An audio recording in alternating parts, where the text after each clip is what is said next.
Hello, everyone. My topic is the future of filibuster. The United States Congress is the most powerful legislative body in the world. People think there should be reforms because of the filibuster practice, which is regularly used by the opposition senator to block or delay any bill from the vote.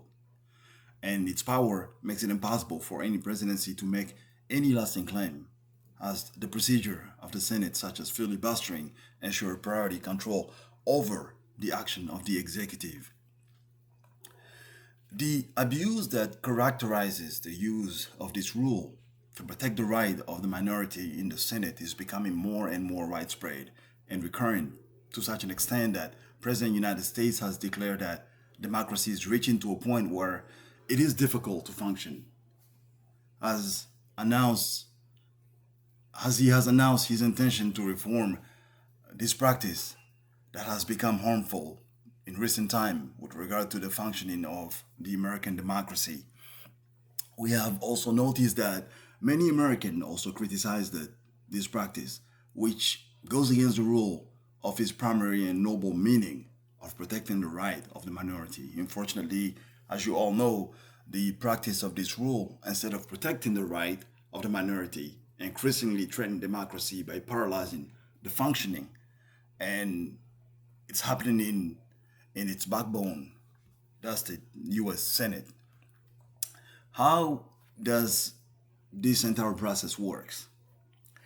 A filibuster is a tactic used by a minority group of members of U.S. Senate who opposes to prevent the passage of a bill, despite the bills having enough supporters to pass it.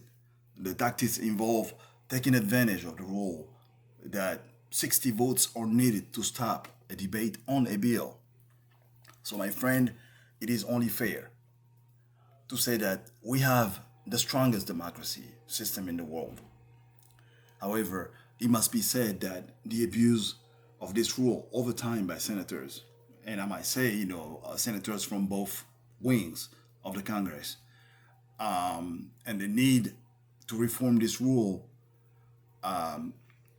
it is imperative for us to make sure that it does not serve purely political interest as we have seen it lately. According to two White House correspondents, and I'm referring to Michael Collins and Rebecca Morin of USA Today, um, they stated that President of the United States, Joe Biden, said that he was concerned about the way things are being done in many states with regard to the right to vote, an act that is a constitutional right of every American. The president was making a remark because all of us, think the same thing. We all thought that it made sense that reforms must take place in order to apply democracy in the legislative policy. Now, with respect to Senate floor privileges, the summary made in 2020 by Jen Hardenberg, who is an expert on Congress and the legislative process, who's revealing the current history facts on the legislative process beyond the floor privilege. This is important, for us to all understand who can be on the floor and who can speak, and how do we stop those people, who are speaking on the floor. My friend, the practice of filibustering needs reforms. There's no doubt, about it, as there's no democracy if the practice continues. I wanted to argue and explain the meaning of the filibustering application and what reformers expect in the future.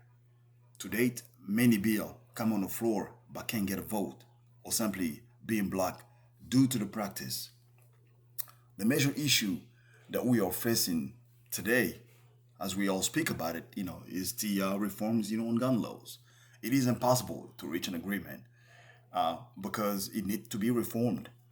It is our constitutional right to own a gun as American citizen, but we must own them with responsibility. If our senators don't act on reforming the system, many important bills won't pass, which means that there will be more violence and easy access, for example, to guns. So I urge every American to act by making it known that we will have a fully exercised democracy in our legislative and governance system. Thank you very much.